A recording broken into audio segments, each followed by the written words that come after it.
place you've always been, and you're going round in circles in the world you're living in. And when the tyranny of time's the only truth you've ever known, well then it's time to find a dream to call your own.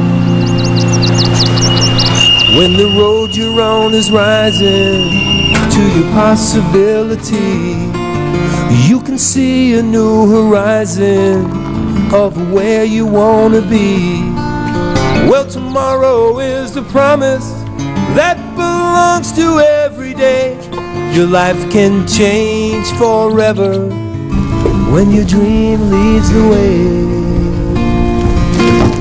Well, it's the calling of your life, it's finding your direction. You gotta make a new connection, you gotta find a place to start. Experience the glory of living your own story. It's the calling of your life, it's a journey of the heart.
What would you do right now if you knew you could use your compass to get past any failure? Your compass is your inner sense of direction. It's the road that's guiding you to the fulfillment of your wildest dreams.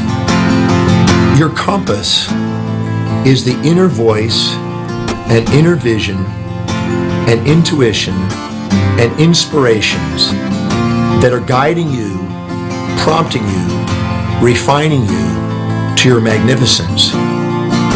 It's what allows you to tap into that part of you that you know can do more and be more and give more in the world. Everything that we are seeking outside of us is already inside of us. And all of the answers to every question that we have in life, we have if we go deep within. The greatest journey you can ever take is the journey of self-discovery.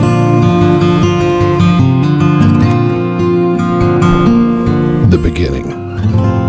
Before setting out on your journey, it's important to have a strong internal sense of yourself. A heart filled with purpose and multiple perspectives to give you clarity of thought as you discover what's possible.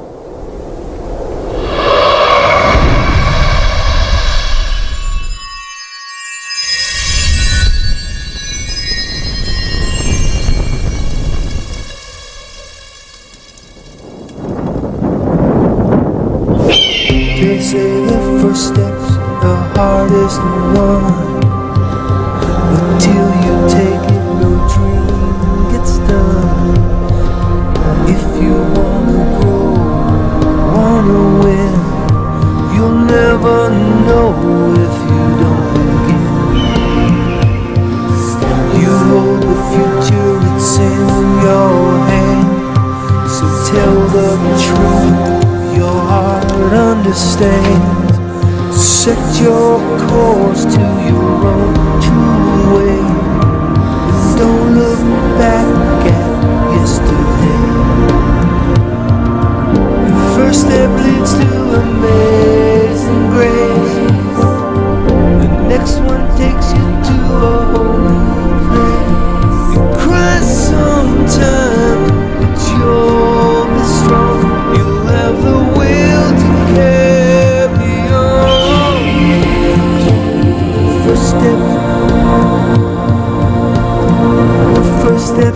hardest one.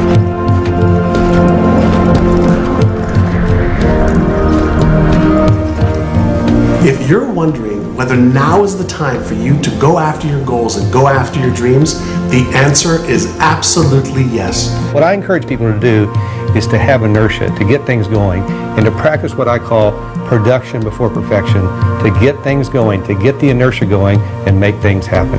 Just trust. It's time for you. You can't wait for the time to be perfect, because the perfect time will never happen. You don't have to wait till you know more, do more, or be more. Your time is now. And so the ongoing realization is that wow, there's only the now, really. And you're either blurred to it or you're seeing it clearly. And when you're seeing it clearly, you'll find yourself knowing what to do. Do it. Do it. Get in the game. One of the things I talk about all the time is that one step in the right direction is worth 100 years of thinking about it. There's an old saying that goes, timing is everything. I say, there is no right time, only missed opportunities. You dream forward and you plan backwards. In other words, you go out to that dream and imagine that you're there already. You have it exactly the way you'd like it to be. And then you sort of, from that position of future, look back and say, all right, what did I have to do to get here? What were the steps? And then you make a pathway, a plan, that then when you get back to now, you have a pathway laid out for you that you can take one step at a time to make that journey manageable. Well, you might be sitting there thinking, well, I don't know if I'm ready to take that first step on my journey. I don't know if I'm ready to begin this adventure. And if that's where you're at, well, you might be in for a rude awakening because you're already on your journey. You see, inaction is still an action. It's just not the type of action that serves you. If you're not willing to risk, you can't grow. And if you can't grow, you cannot become your best. And if you cannot become your best, you can't be happy. And if you can't be happy, then what else is there? This moment is precious. Take advantage of it and go after your dreams. You may get a little scared. You may even have doubts and fears, but guess what? At least you'll be feeling like you're living and you're going after your dreams, and that is what life is all about.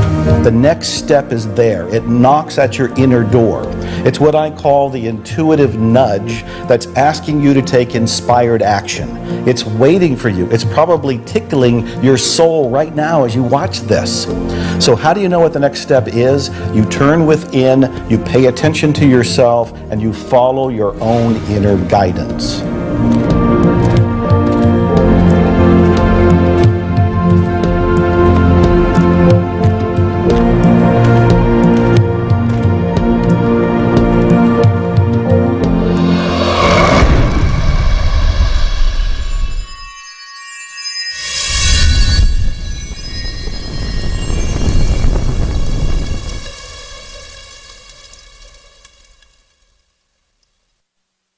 Foundation is very important, because if you don't have a foundation, anything that you build will crumble.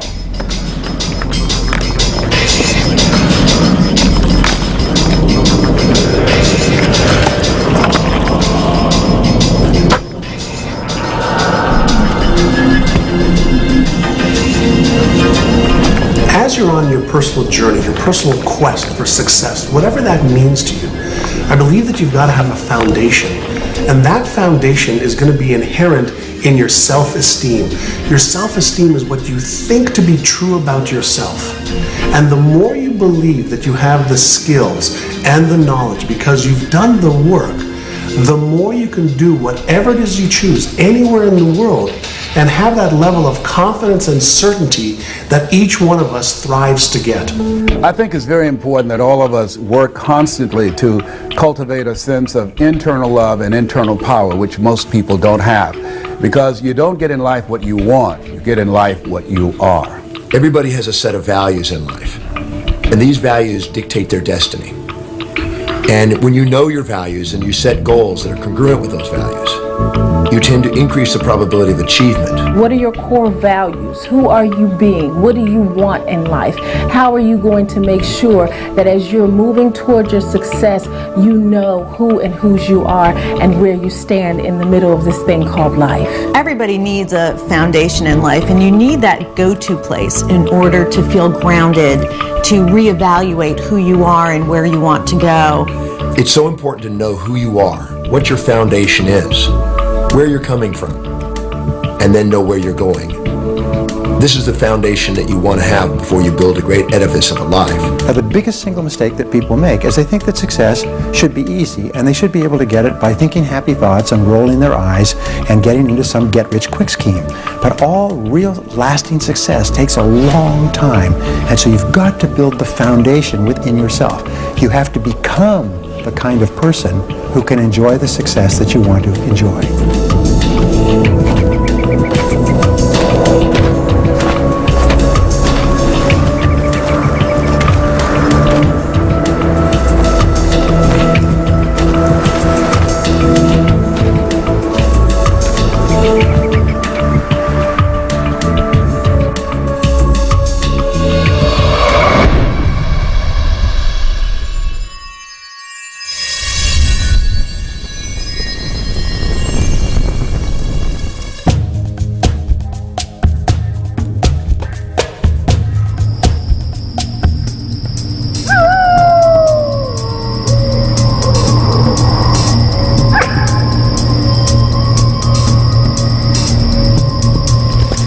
So many people change homes often throughout their lives and are in search of that feeling of being at home. They move, they can never find it. They're never truly at rest. They seek different religions and spirituality, but they can never really find home because they never find contentment. Home can be either that place of environment where you come home to at the end of the day and you want it to be just a safe, comfortable atmosphere, calm, peaceful, energizing, whatever it would represent for you in the real world. And home is also that place of coming home to self. Your home is an important place to start from. It's your springboard, it's your recuperation area, it's your grounding area, and whatever home is for you. Maybe it's your house, maybe it's your community, maybe it's your family, maybe it's your spiritual altar. You have a home you can always come back to and always springboard from again. That's what you can draw from. That strength from home, you'll be able to go out in the world and find your greatness. When we get into our home, we can find a place of security, a safe haven where we can be ourselves in spite of what is going on in the world around us. So a home, a place of your own, a place that belongs to you, is an essential part of establishing the foundation for motivation and high accomplishment. In design psychology, we say the home is the absolute basis of everything you do. Your surroundings absolutely affect how successful you will be and your progress. And what it is that you're being able to do is based on your surroundings every morning, every night. When you wake up, is it energizing? Is it conducive to your goals? Because what is in your home is reflecting who you are. And what reflects who you are will come along the way with you all the time. Home is essential to your success. You need to have this little safety net, this little nest that you can go to, that you can rest in, that you can recuperate in, that feels safe for you to rebuild your energy and your forces so that you can go back into the world and pursue your dream and follow your compass. The universe is my playground, the world is my home, and every country is another room in the house, and every city is another platform I can share my heart and soul. I really believe that this whole world is my home, and I believe having a foundation of a home that's global allows you to do things across the world.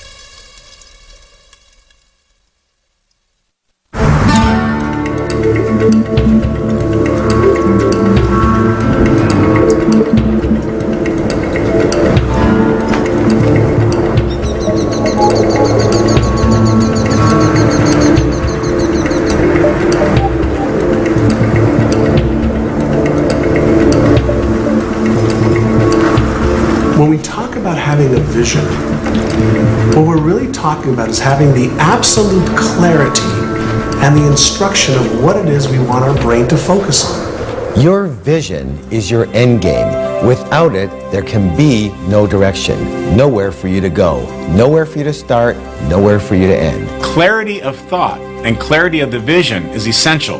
The clearer the picture, the more direct the path to get exactly what you want.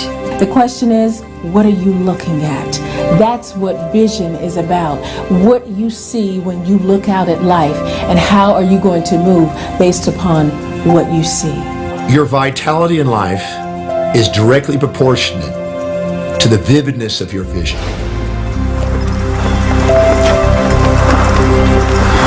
Get extremely clear about your vision. Get the most intricate details that you possibly can, right down to how things will look, the feel, the smell, the colors, the motion, whatever detail that you can possibly imagine in your mind first, you can then take action on and make that become a reality. We are giving our brain the instruction of exactly what we want it to find in the physical world. We also put ourselves in a frequency to be able to resonate with anything that matches that vision. Your vision is a dream of what's possible. Your mission is the manifestation of the possible dream through passion.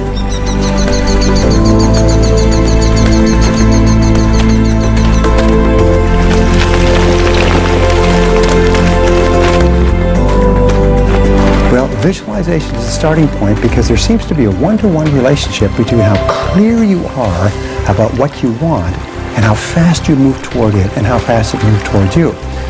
But it's not enough, because then you have to do the work. Then you have to take the steps. It's good to have a clear idea of the mountaintop, but now you have to hike. Visualization is more of a first step. You visualize what you want, and then when you open your eyes, you take action.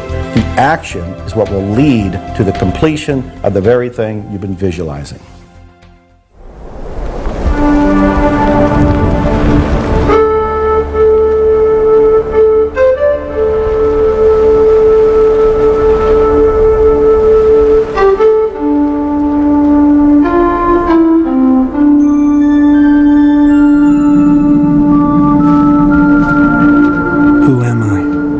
What's my purpose? Why do I feel this way? Once I had answers, now only questions. I move forward, not knowing exactly where I'm going, but in the direction of a fleeting feeling and an idea that I want for myself. The journey of my life has traveled 3 different directions. The directions have been governed by the data of my life, the judgment of my life, and the feeling of my life. My creation led to my confusion because I was born with the last name Gay. And when you go to an all-boys school like Eton College, which is where the princes went to, with the last name Gay, it leads to a certain amount of confusion. Obviously I had to act out because I wasn't gay, so I had to act out. And so I started to disrespect people. I disrespect girls, I disrespect myself. And the confusion led to the compromise. I was 34 when the journey of my life shifted. I traveled from England to Australia to America. I was brought to the States by Cher, the rock and roll diva, the Oscar winner. She discovered me in Australia as her rock and roll promoter and sponsored me here to take her from cabaret to rock and roll. And at 34, I was living above the Hollywood Hills in a home built for Greta Garbo by the studio in 1920. I'd go down on a Friday night and play with my A-list rock and roll stars and my superstar actors. Even though my outside world looked incredibly fabulous, even though I had excess in the outside world, I lived in a world of rock and roll where excess could be accepted, and yet inside I could still have my own demons ran rampant. So things were certainly dawning upon me when I went down to the whiskey bar on a Labor Day when I was 34 years old on Sunset Marquee. I was about to start a weekend of binging that would get me through to Monday, and then I would be excessive in my business life again. And I went into the men's loo and had someone in there. I was taking some drugs, and that person that was actually of the opposite sex, she could have been 34, which I was, but she was 19, and she'd always been 19. But I'd just gone from 19 to 20 to 21 to 22 to 25 to 30 to 34. And it just happened that in that moment I looked in the mirror and I saw myself long enough and some light appeared. Something appeared that was of peace. Whatever happened in that room at 34, I came out different. I walked out of the bar. I didn't even say goodbye to my friends. I went back to my home, and in that moment, I gave up those buffers to my feelings. And at 34, my compass to my life changed from the goal line of my life to the learning line of my life. I've learned since 34 that to move into the accurate confession of my own judgment, to allow myself to turn and look at my shadow at every opportunity. Whenever I have anger or aspiration, whenever I want to blame myself or blame myself for being another, it's so much easier to give than it is to receive. The story of my life is that I am a crusader of love. I am a humanitarian, and I've been blessed in the last few years to do some very significant humanitarian work. Everything that I did through my early youth was proving my worth. I had to do everything I could to prove my own worth, prove it to myself, and therefore live in the light that I thought my father and my family expected of me. But then something else happened, and I realized later on, after I was 34, that nothing that I do ever proves me worthy. Nothing that you do, listening to this and watching this, will ever prove you worthy. We are worthy simply because we are. I am, and so are you. And now my commitment is to support each and every one of us to be the best we can be. If I buffer your mirror, if I buffer you to bring up your brilliance and not let it stay on the pillow of a new dawn, because you have brilliance, but if I buffer your brilliance to be the best it can be, this is what happens. I buffer you, I buffer you, I buffer you, and I get to see myself more clearly in your beautiful reflection, and then know myself more clearly in the next second of my life. And that's enough for me to know that my compass is on a true and authentic path.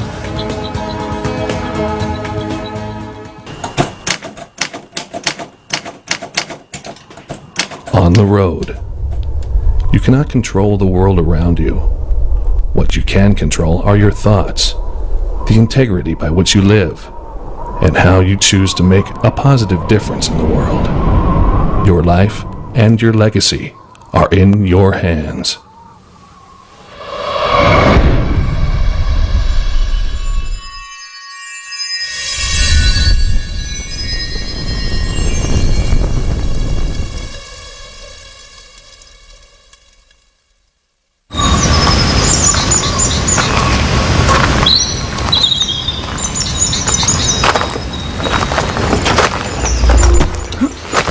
We know when we are living our lives from the inside out, there are things that can happen to us that we cannot control.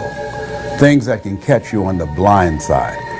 And it's a place that you go, perhaps as St. Francis talked about, Lord, grant me the serenity to accept the things that I cannot change. I can't change what has happened. The courage to change the things that I can.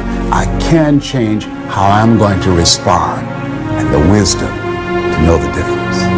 Most of us are reacting to the outside circumstances, and we're allowing the outside circumstances to control our thinking, our feelings, and our behaviors. Because if we're just automatically reacting to everything that goes on, then we're really tapping into our more animalistic nature, and we're not thinking about what's in our own best interest. If we give ourselves a moment to pause, then we give ourselves think time to be smart and think about what is really the best approach in that situation. Oftentimes in life, the questions that we ask ourselves immediately after a stimulus will determine the quality of the response that we make. The question you have to ask yourself is, how high of a quality response do you want to produce in life? When is the last time that you made a decision in haste and had the optimal outcome that you truly wanted? What I've learned is when something happens, that's this moment. Pause right here and then respond. When you pause, you're able to see with clarity what your choice is. When you respond at that point, you're coming from a higher state of awareness and a higher state of consciousness. So learn to take a deep breath, pause, and then respond rather than react.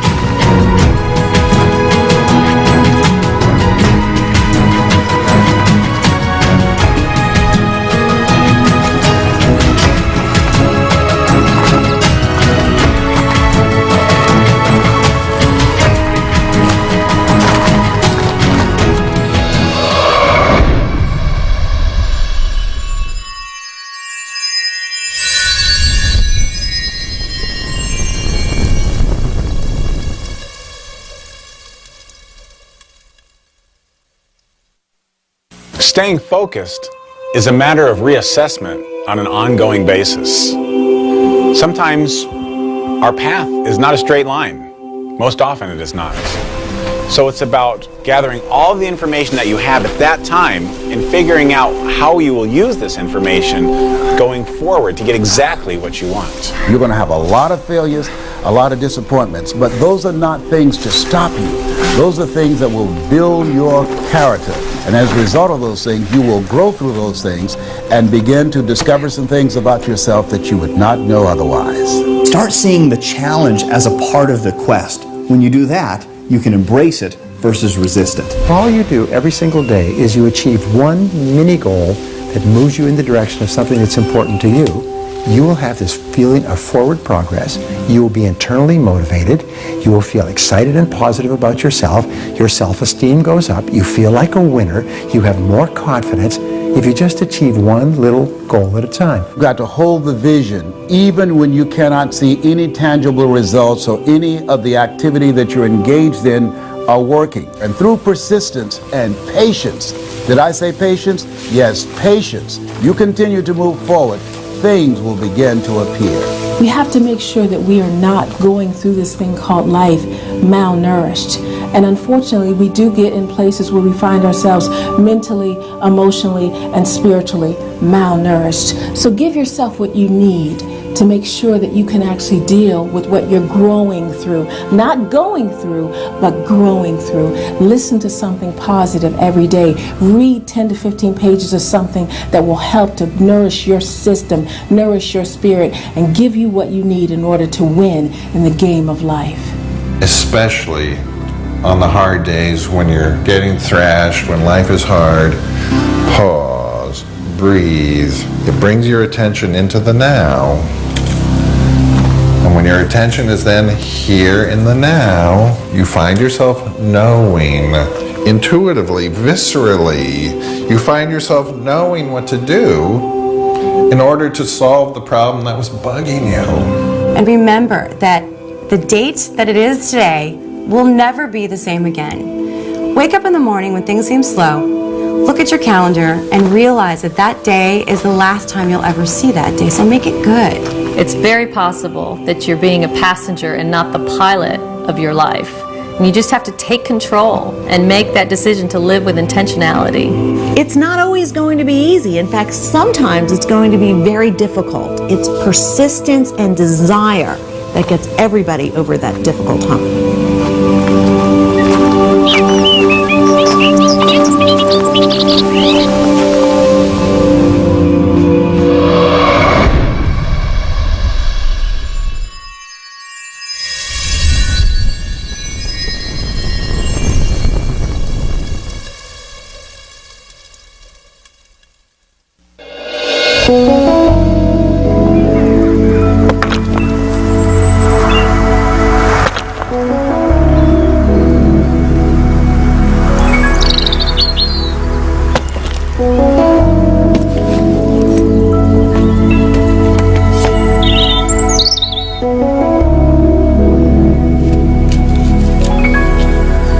Not a dress rehearsal. This is it. So don't hold back on your ability to give. Find ways to give. Be creative about giving. Get excited about giving. There are people that need you to find a way to give into their life. And I encourage you, as you're giving, understand that he who gives, it shall be given unto him or her. Pressed down, shaken together, running over, shall men and women give into your bosom. And to know that you're making a difference in other people's lives, I don't think that there's a better feeling that you can have to know that somehow either your time or your money is making somebody's life a little bit better. If we all did that, even if you don't have money to give, you can give your time, your energy, your talents, but whatever you give back, you get to keep.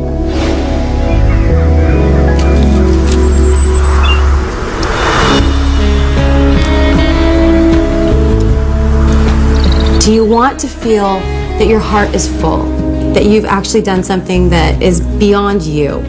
You need to give back. The times when you're feeling the lowest, the times when you're feeling the most down, that's the time you need to be giving back, because when you give back from there, it creates a sense of abundance. It creates within you a sense that you have more to give. And by having that sense that you have more to give, you start to tap in to that inner resource that allows you to do more, be more, have more, and create more in your own life as well. When you start giving, you become part of a community of givers. You start attracting people like you. And there's nothing better than being part of a community of people that are giving back to the world, because they have a much bigger vision. They are here for changing the world in a big way. And when you give back, it gives us a sense of that connectedness. And it's so important because it allows us to know that we're not alone. And I can't stress how important it is to realize that we are all a part of the same quest.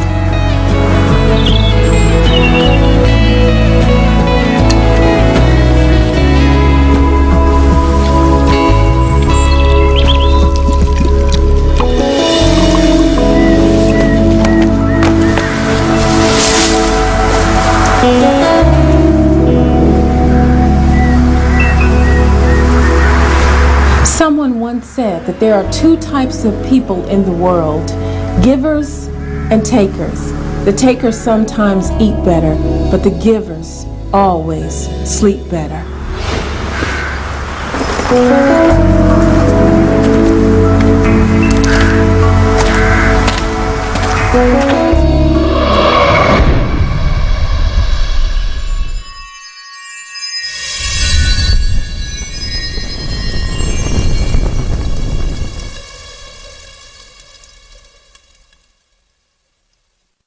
How many people do you know that sit there and say, oh, I really need to lose the weight, and then they keep eating unhealthy foods?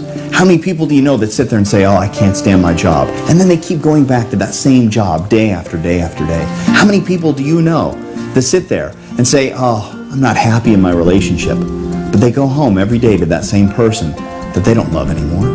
You cannot invest any more in a future that doesn't exist. Life is unpredictable, and you've got to be flexible and versatile and be willing to make the adjustments necessary that will move you in the direction of your goal. And you've got to ask yourself, am I on course? Am I seeing the results that I want to see? You've got to monitor yourself and continue to execute in the direction that's giving you the most positive feedback.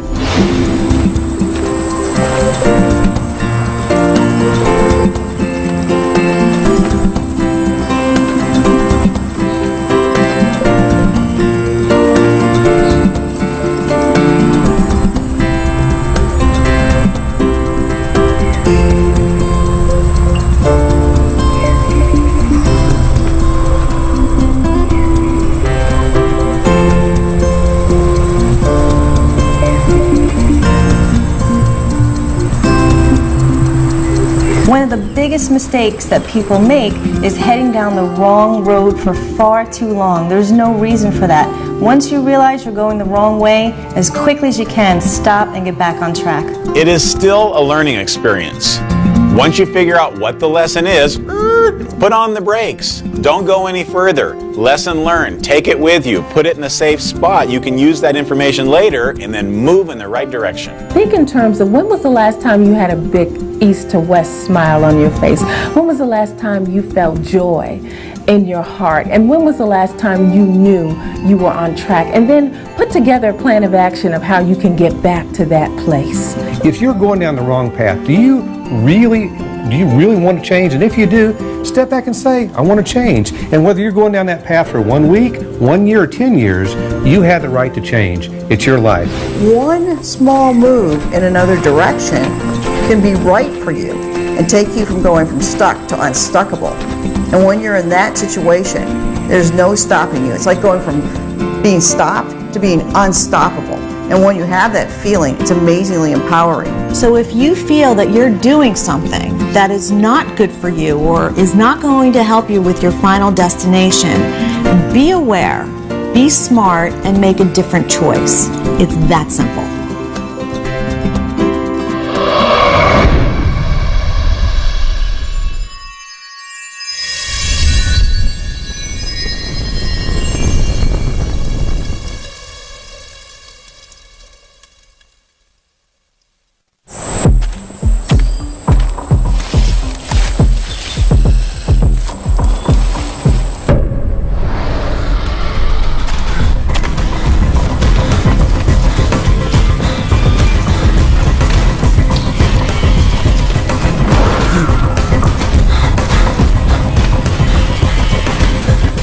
Courage is that place we find within the depths of ourselves where we take an action even if fear is present. Nobody is born with courage. As a matter of fact, most of us are afraid. The difference between the brave person and the coward is that the brave person confronts their fears and does it anyway. The coward allows the fears to control them. Fear, what is that? False evidence appearing real. We have to find a way to move beyond it and to be unstoppable and to be relentless and know that we can be the courageous beings that we were designed to be. Courage is something deep within that allows you to step forward, step into that greatness, step into the risk, and do it anyway. A big part of courage has to do with one's confidence. If one takes the unknown to the known, you will become more confident. Take the unknown to known by doing research, by gathering information, by reading books, by really pulling information. Every way that you can take the unknown to the known, you'll be more confident, more courageous, more action, more success. You have that spark of greatness in your heart. You have that calling, that pull that is saying, let's take that difficult path. Let's hit that summit. Let's take that adversity and let's meet it with full force and with courage. And when you start to feel courage, it seems like the universe supports you with that and gives you more. Gives you more energy to accomplish the things that you want to accomplish. What are you doing right now that's scary? You're not scaring yourself. You're not stretching yourself. You're not empowering yourself. You're staying safe. And as far as I'm concerned, if the fear isn't great enough, then the goal probably isn't big enough. So even if you're afraid, take that first step. I promise you won't regret it.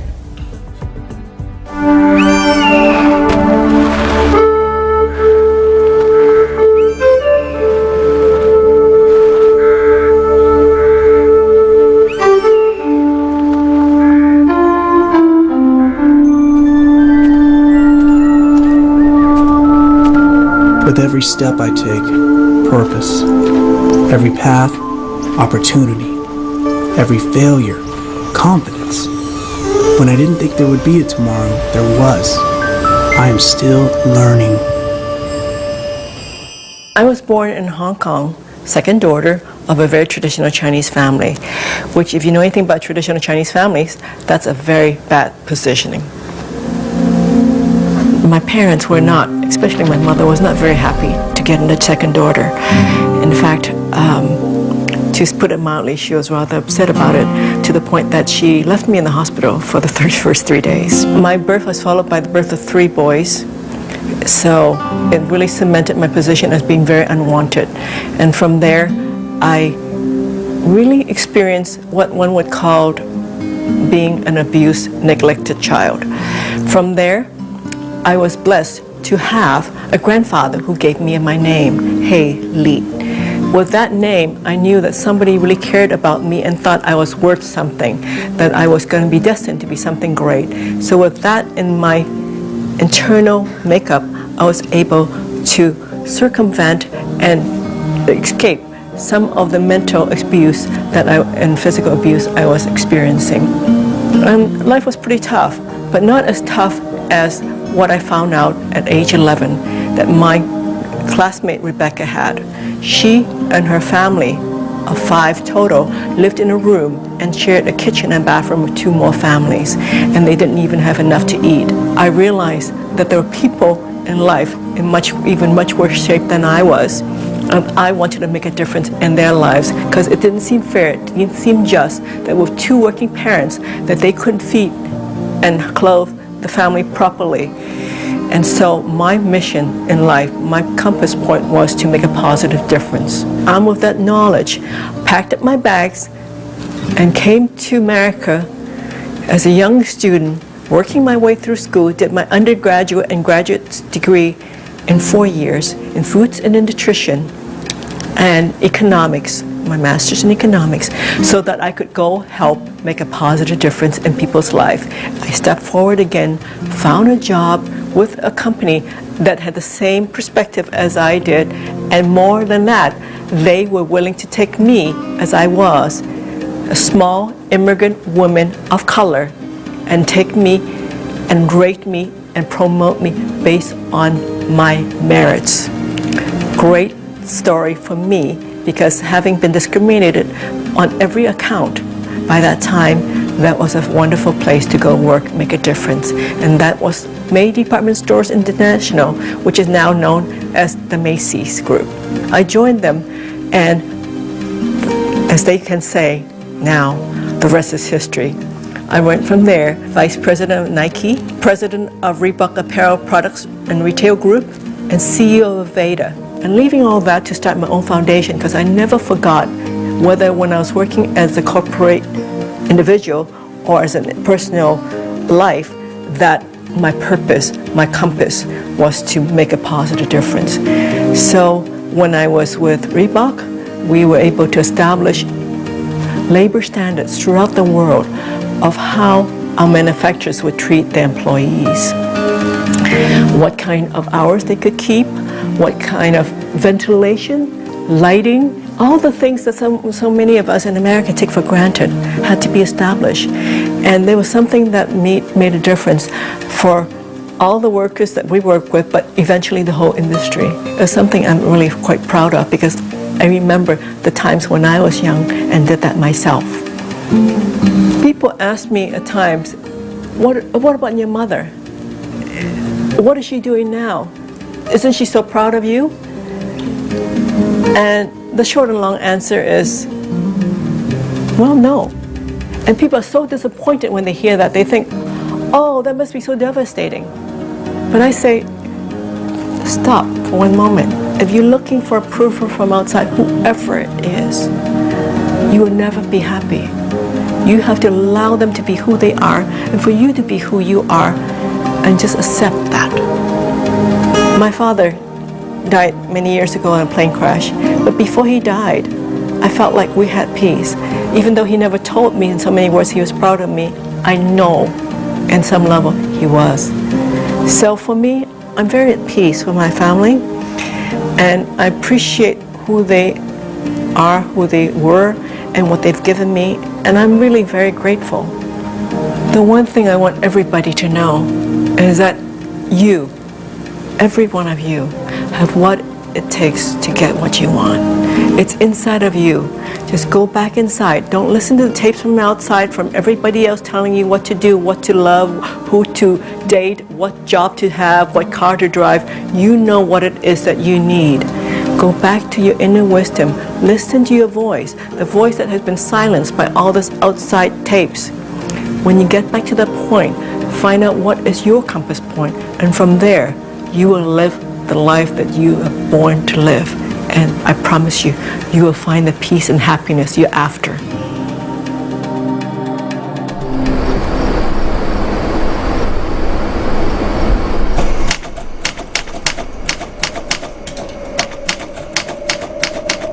The journey within. Perhaps the greatest journey you can take is the journey into the hidden treasures of your mind and the eternal wisdom of your heart.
The greatest breakthrough discovery in human potential is that you become what you think about most of the time. The second greatest discovery is that you become what you say to yourself most of the time as well. Psychologists have determined that 95% of your emotions are determined by how you talk to yourself as you go through your day.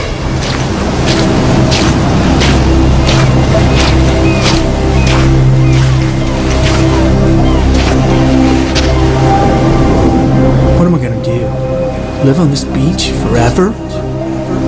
I should be moving on. I had plans.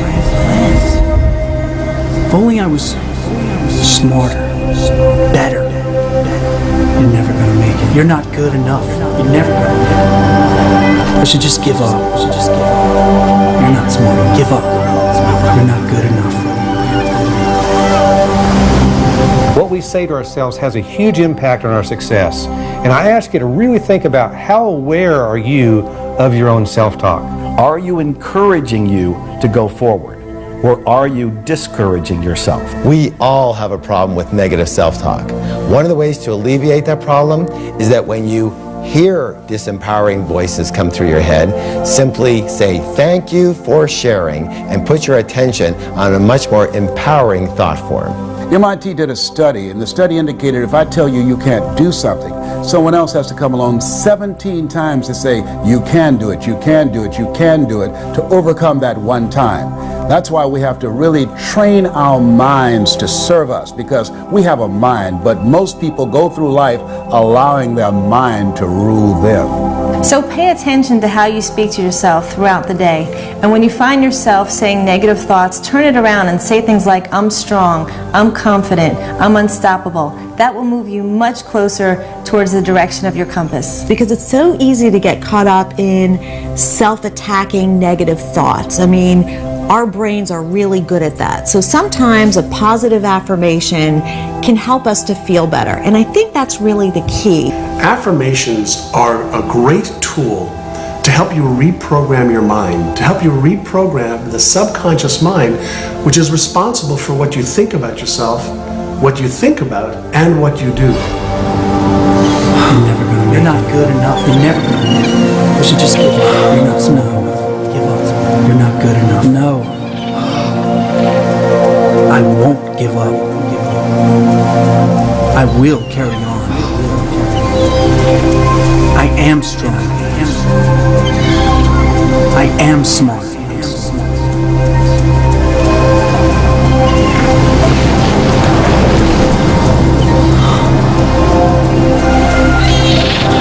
You got to say things to build yourself up, to encourage yourself. Each and every day you've got to say, I am going to make it. I will never stop. I will never give up. I think affirmations are wonderful under a few conditions. You need to make sure that they're true, they're accurate, they're attainable, and they're done on a consistent basis to where you can yield the results that you want. And affirmations are nothing more than declarations that you choose that'll help you achieve your goals. They're the pillars for the vision of your life or your business.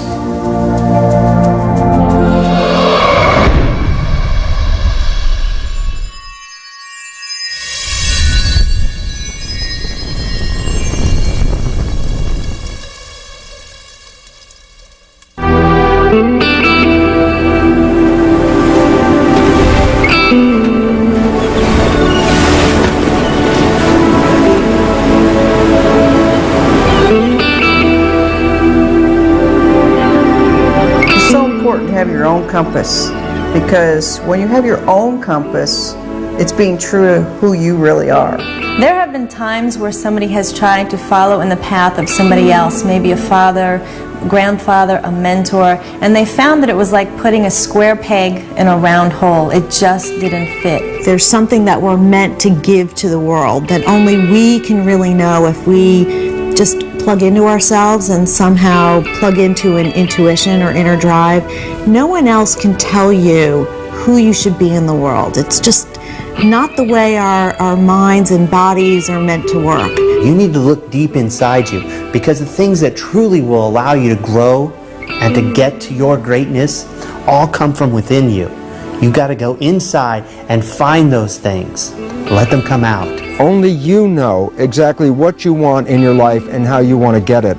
And therefore, relying on others may not get you to the final destination that you perceive. And the reality is, if we utilize someone else's compass, we can find ourselves lost. We can find ourselves on a dead-end road. We can find ourselves in the midst of a war zone that had nothing to do with us. That would be a total waste. I mean, to actually go through your entire life and not have lived it. If you're so busy trying to use someone else's compass, live their life, live what expectations are from the outside, you might find that your life was really worth living. You have to follow your own inner compass, because that's the piece of the puzzle that helps make the whole world come together. I have my piece of the puzzle, you have your piece of the puzzle. They're different, but when we put them together, it makes this beautiful whole that can't be done unless you follow your own inner compass.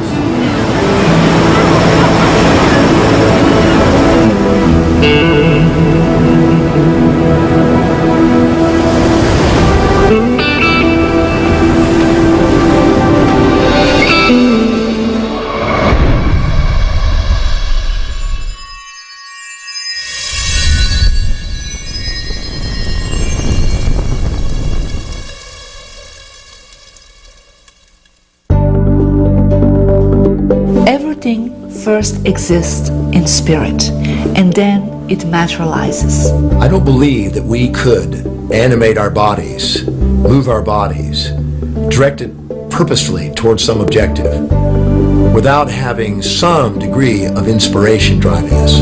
Every second, 10 million of my cells are dying off, and 10 million new ones are being created. Every second, 100,000 reactions are happening in every cell of my body. That's 10,000 quadrillion things happening in my body without me thinking about it. That's the spiritual side of my being. That's the intelligence that gives me and you life.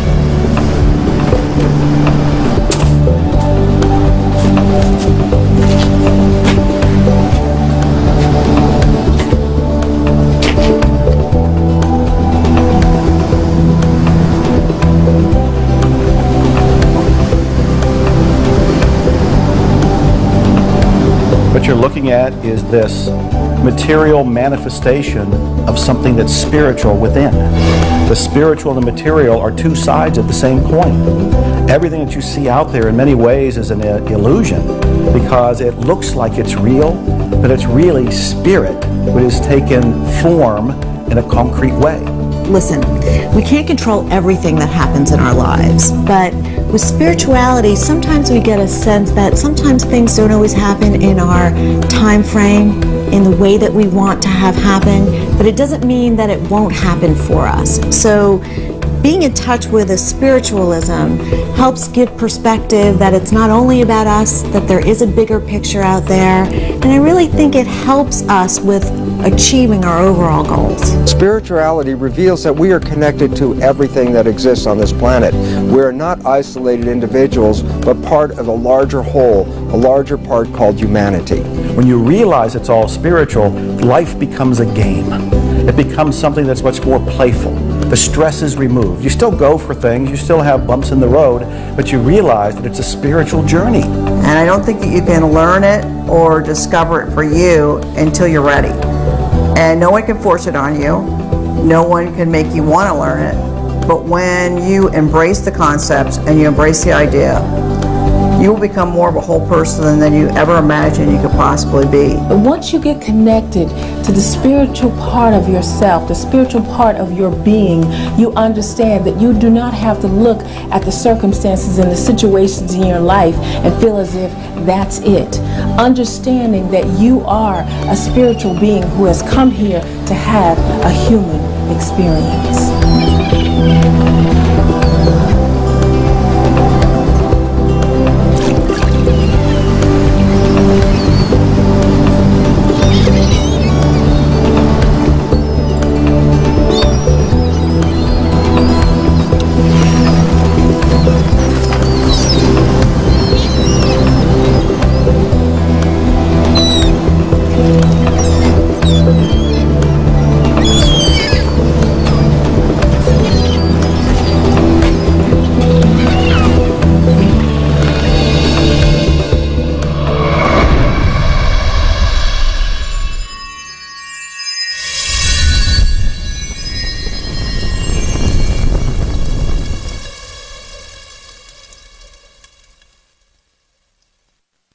Determination is never giving up. No matter what happens, no matter what the bumps are, you keep going. You take a deep breath, you look within, you realize that you can achieve anything.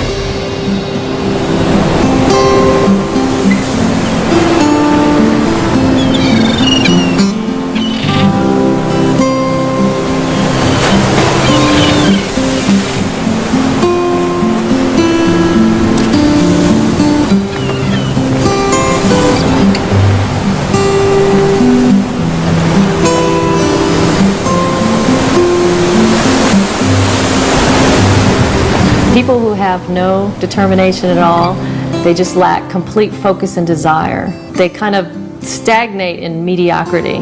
Without determination, you don't have any fuel for your dreams. Great things don't happen to people who give up. Great things happen to those who stick with it.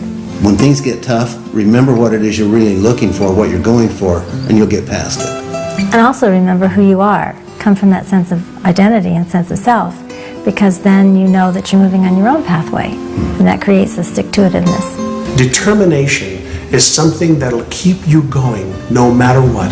If you are serious about achieving your goals, if you really want your life to be a masterpiece, determination is going to change your life.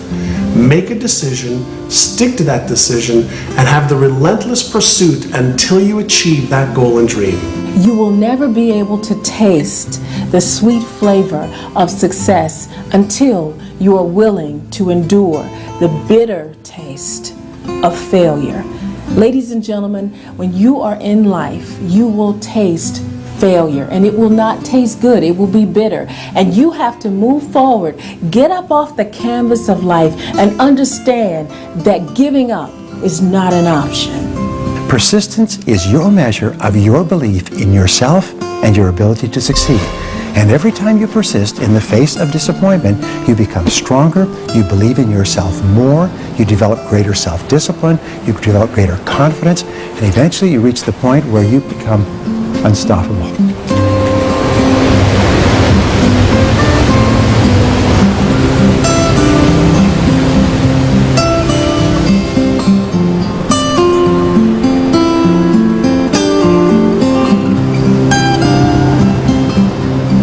Nobody has to get you up in the morning to do what's truly most important to you. But you'll have to get somebody to motivate you to do the things that aren't. If you want to have an empowered will, a determination that's undefeatable, make sure you set goals that are truly yours, from your highest values that inspire you, that you can't wait up to get up in the morning to go live.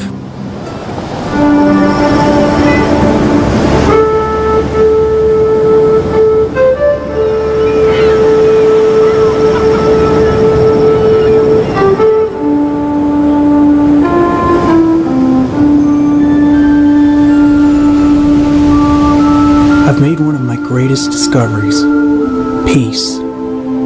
It was buried deep within me, and now I can finally see. I see the road ahead, and for the first time in a long time, I can see myself.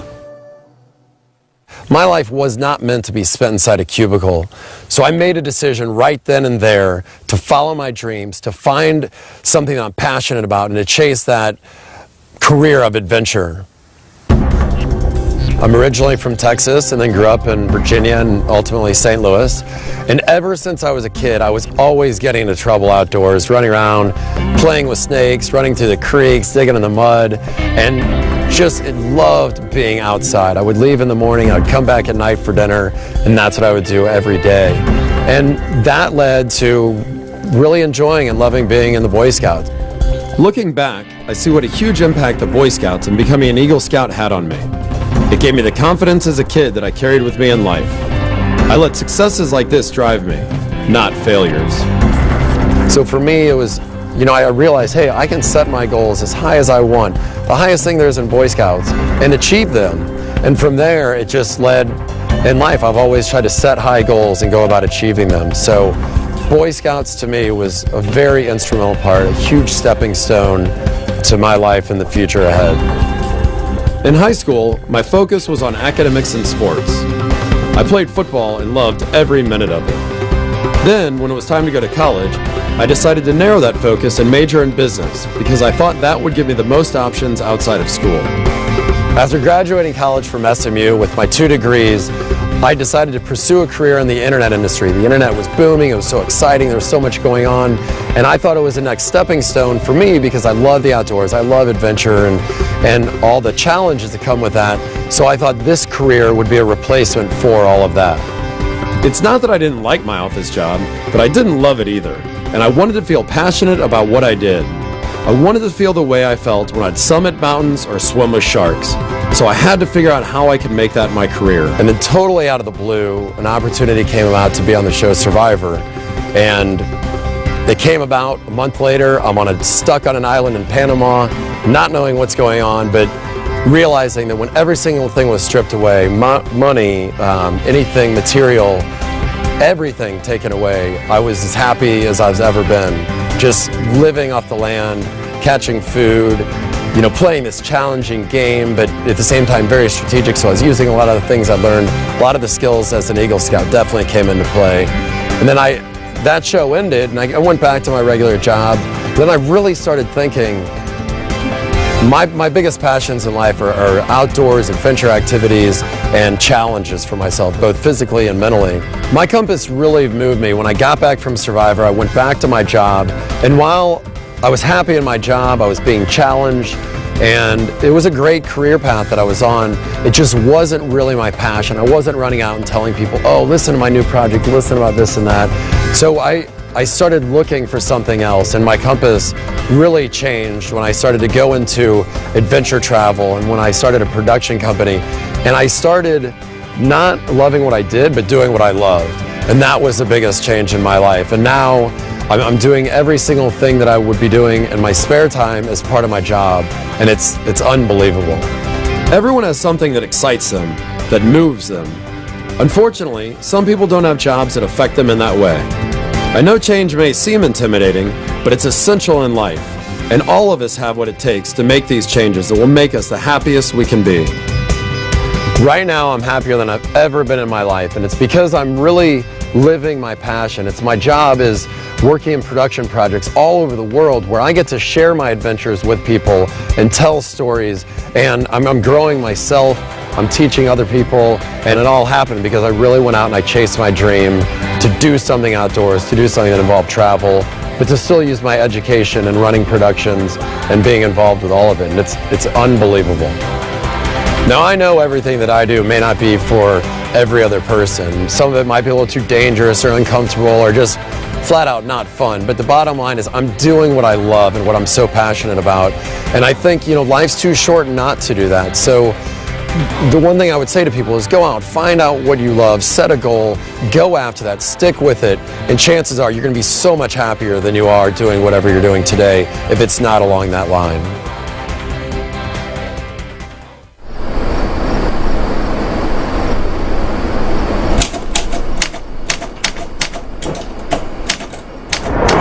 Tomorrow.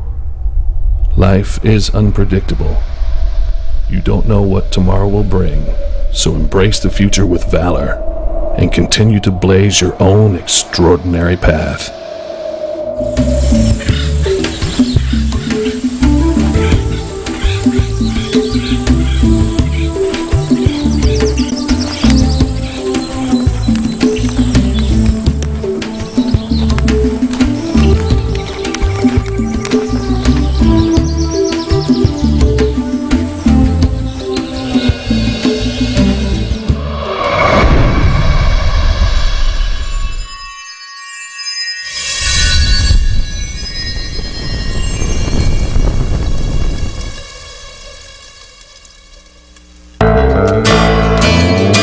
The needle on your compass is always adjusting to find out what's exactly right for you.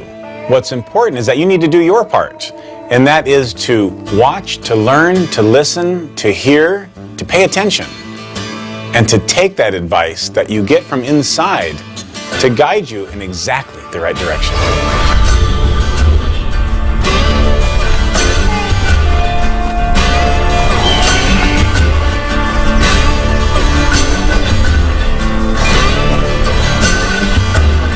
There are going to be setbacks, disappointments, modifications, delays, sickness, deaths. There will be challenges. You will feel off center. You will get new insights, new revelations, new things that will come to you. The question is, how will you deal with it? Be still, go within, and then move accordingly. You get influenced either in large ways or in small ways, but every day something changes you. Be prepared for it, embrace it, and move forward. Remember, life is a continuous progression of changes and difficulties and ups and downs and trends, and your job is just keep moving forward. Be open to the experience. Stay connected to current reality with curiosity, and enjoy the ride. Hang on.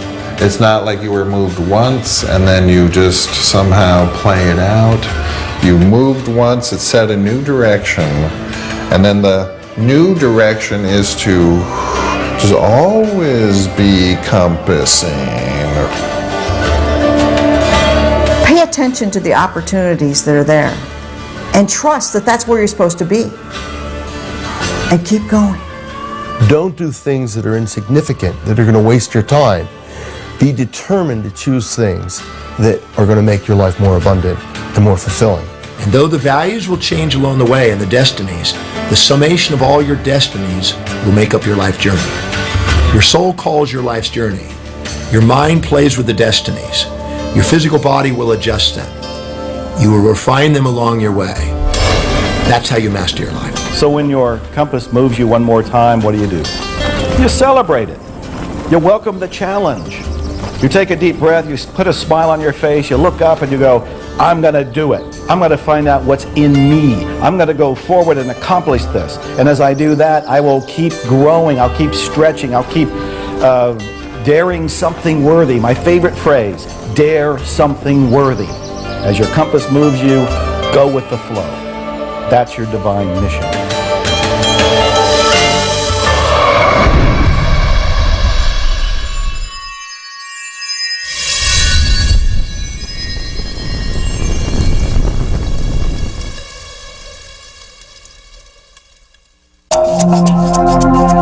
Gratitude is one of the most important emotions that we can hold in our life because it recognizes that we are living in harmony with the universe and accepting what the universe has to offer, and in this way the universe provides us more of the same.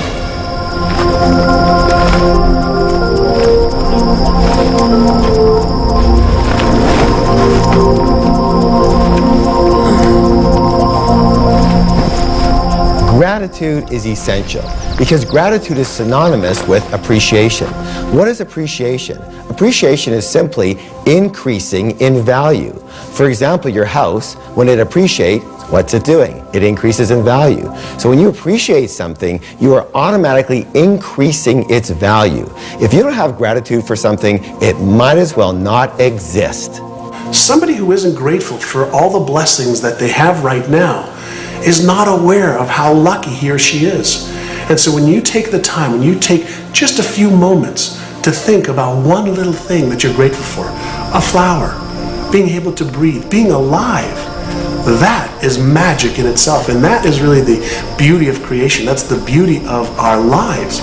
It was Henry James who said that nothing of the senses can satisfy the soul. The only thing that can satisfy the soul is thank you, I love you. When you get up in the morning and you can say thank you, I love you in front of the mirror, and also to the world around you and the people around you, now you're going to have fulfillment. I think we take for granted all of our life's gifts, and being grateful is a launching pad to have more and to be more and to accomplish more in your life. Gratitude is actually the grace of life. The more gratitude you have, the fuller your life will be. So we must wake up each and every day with a sense of gratitude, with a thanksgiving, not just for Thanksgiving during the holiday, but a sense of thanksgiving throughout our entire lives. It should be a part of our lifestyle because we have so much to be thankful for. It's not just a palliative that you brainwash yourself with in order to get through troubled times. It's the It's sort of like the sign that, wow, you're finally experiencing reality clearly. Gratitude is appreciation, it's love expressed. It feels good to the one who's feeling grateful, and it's beneficial to those who are in receipt of it. I remember hearing all about gratitude, and I sat in my room, and I was in a dumpy little place, and I think I had a car that broke down a lot, and I was struggling to pay my rent, which was probably $200 a month, and I was very unhappy. But I was trying, probably just like you. And I remember picking up a pencil, a simple number 2 lead pencil. And I thought, okay, let me try to be grateful for this. And I was resistant to the whole idea. And I looked at it and I said, yeah, okay, with this pointed end here, I guess I can write a grocery list, I can write a romance letter, I can write a novel, I can write a suicide note. There's all kind of things I can do. And I started to shift a little bit and thought, well, that's kind of amazing. That this little piece of wood with this little piece of lead, I can actually do things that would change my life. I can write affirmations with it. I can write intentions with it. I can write out my vision with it. I can write out all kind of things. And then the other end, if I didn't like what I wrote, I can erase it. And you notice I'm smiling now as I think about it because I'm remembering the first time I actually did this. I began to feel genuinely grateful for the pencil. For the pencil. And as I felt grateful for the pencil, I would look around my room and I'd go, there are people that don't have this. Not only a pencil, but they don't have a roof over their head. They don't have a little refrigerator. They don't have a car. They don't have any money. The way I was living, even then, with all of my complaints, all of my struggles, was better than many people in third world countries. And often I was living better than kings and queens that were ruling countries in past times. And as I realized all of that, I changed. Now today I have this wonderful lifestyle, and I have a car collection, and I have all these books out, and I have a country estate, and I have a hot tub. And every night I get in that hot tub and I look at the stars and I count my blessings. I say thank you because I'm grateful that it all began with a pencil.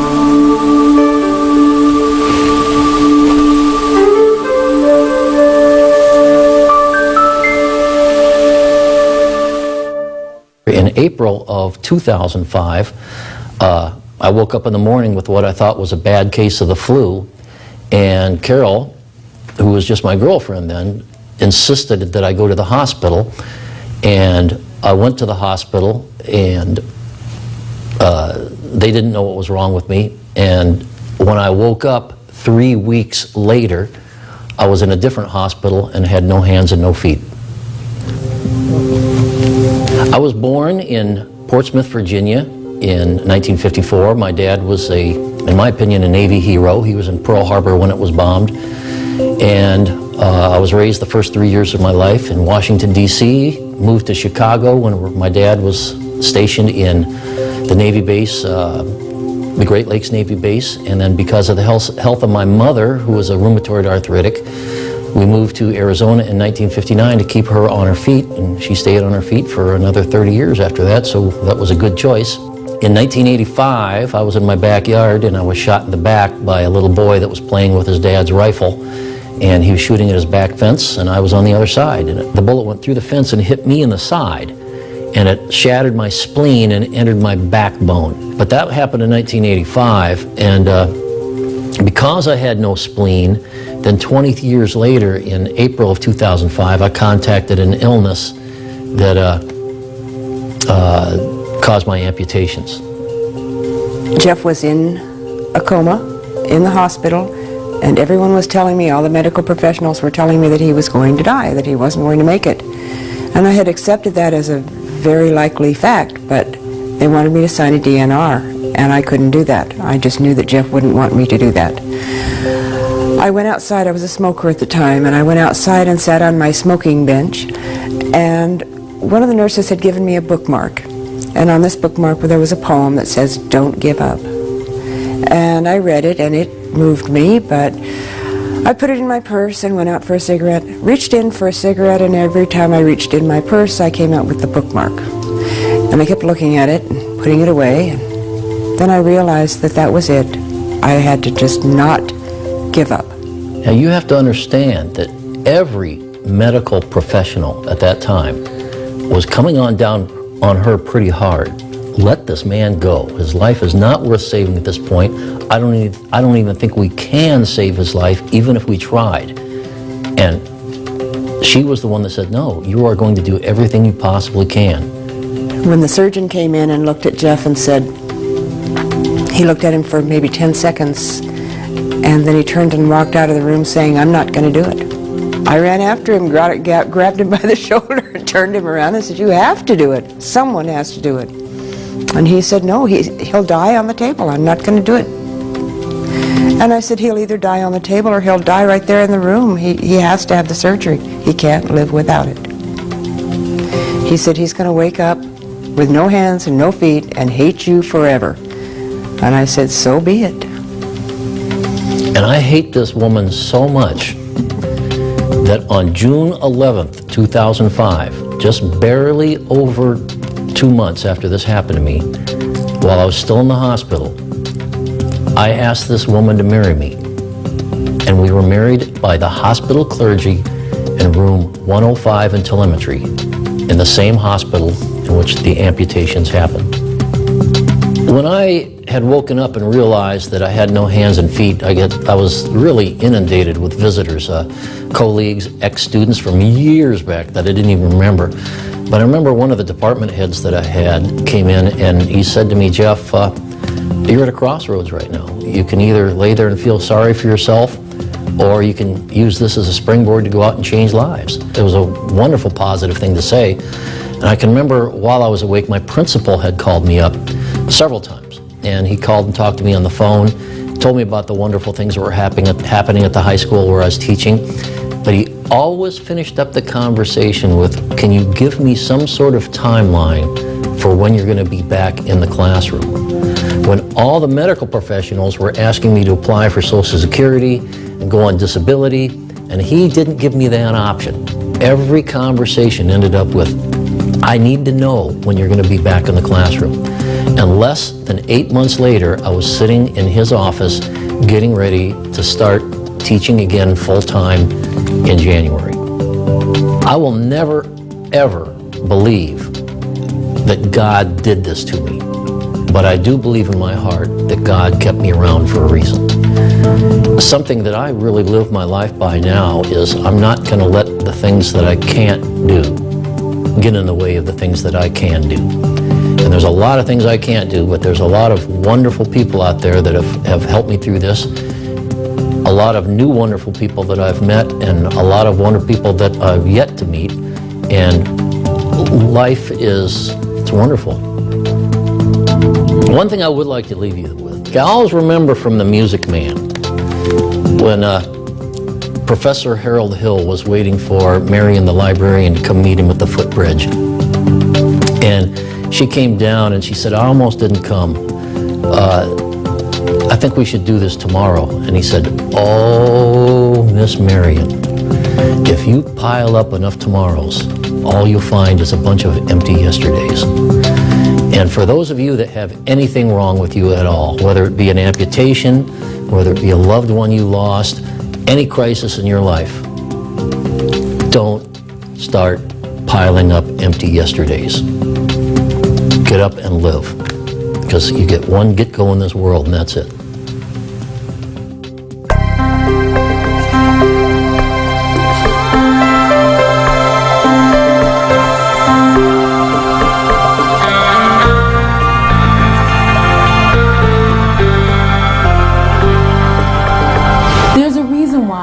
Times we find ourselves having the same New Year's resolution year in and year out. And that is because until you get a new you, you will never have a new year. I'll repeat that. Until you get a new you will never have a new year. So I encourage people to get in tune with themselves and to find a way to get to that great self that they know is buried down deep inside of them. And it takes time. It's a process. It doesn't happen overnight. The reality is we live in a society where we're standing in front of the microwave patting our feet and we want everything like yesterday. But success is a process. So be patient and know that your time will come. What would you do if you knew you couldn't fail? That's when you use your compass. That's when you trust that your compass is there to guide you and you go for it. It is extremely powerful to set your own compass, be true to your own highest values, be clear on your own inspirations and vision, and follow the path with a machete and create a completely new trail that's true to you. Keep this in mind. For every moment you spend focusing outside of yourself, trying to find an answer, you're sacrificing 1 minute that you could be looking inside yourself where the answer's been there all along. Imagine you're going down a 2-lane road. You have speed bumps on both sides that tell you when you're going out of your lane. As long as you stay in your lane, all is well. You're following your path. When you hit one of the bumps on the right or on the left, all it is a little jolt. It's waking you up to say, oh, get back in your lane. Stay on your path. Follow your compass. It's not thinking about the ideas. It's not becoming aware of the ideas. The most important part of our life is actually putting the ideas into play and using them to run our lives. That makes all the difference in the world. How many opportunities are you missing? They're right there, right in your backyard, that you're not acting upon. Listen to your intuition, what is called the still inner voice. That little voice that will always guide you to do the right thing for you. Never go against your intuition. When you listen to your intuition, when you listen to your heart, there's some great power in the universe that will guide you unerringly to doing the right things and being the right person in the right place for you. Confronted by a challenge, and you feel you're literally hanging from a cliff. Instead of focusing on the fall, it might be wiser to focusing on how it's strengthened your hands. It's making you determine what you really want in life, your goal, and maybe giving you an opportunity to show that you can conquer any obstacle and actually go from the cliff hanging to rising above the cliff and getting to the peak.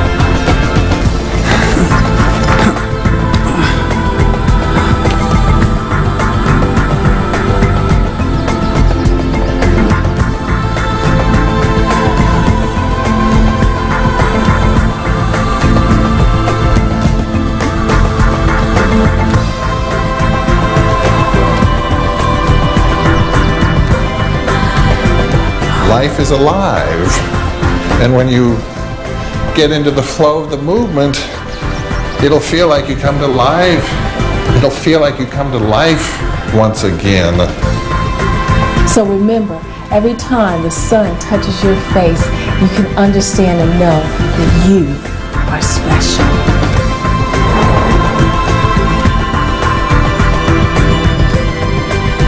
As long as we're moving in the direction of our goals and our dreams and we hold on to our vision, we will achieve every single goal and you will achieve every single goal that you have.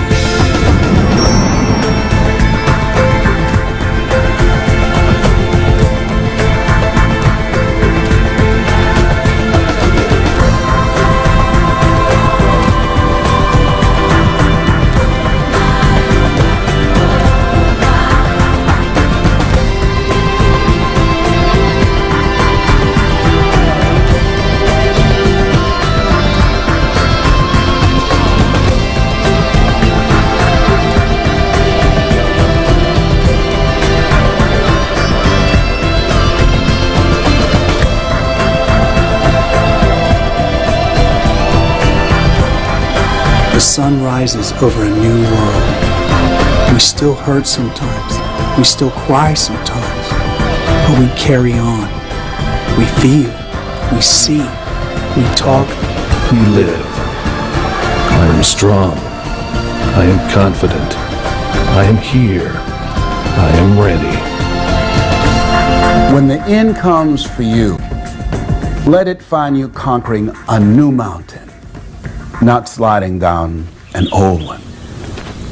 Many people die at age 25 and don't get buried until they're 65. Your life has value. Decide with the compass of your life that you're going to make a mark, that you're going to live your life in such a way that long after you're gone, buried in your grave, the impact of your life will continue to show up long after you're gone.